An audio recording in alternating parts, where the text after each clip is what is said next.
Kementerian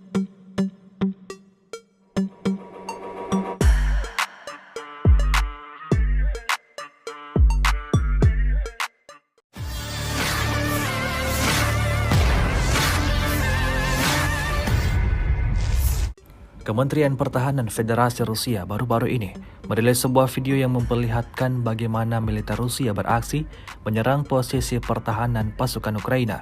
Rekamannya ramai beredar di media sosial Telegram pada Senin 22 Januari 2024. Dapat dilihat dalam rekaman angkatan bersenjata Rusia terus menghajar musuh ke segala penjuru distrik militer utara.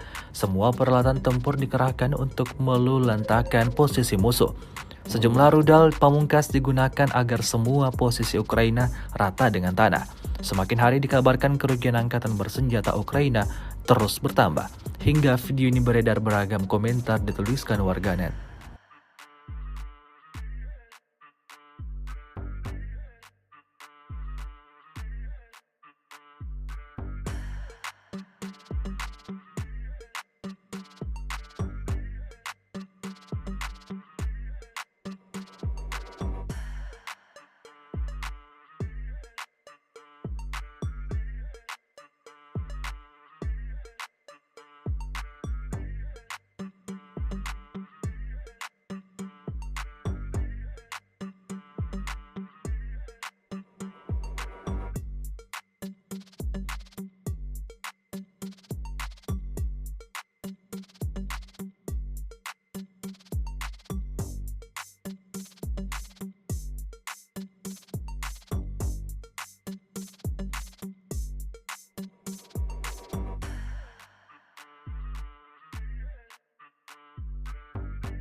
Download Tribun X sekarang, menghadirkan lokal menjadi Indonesia.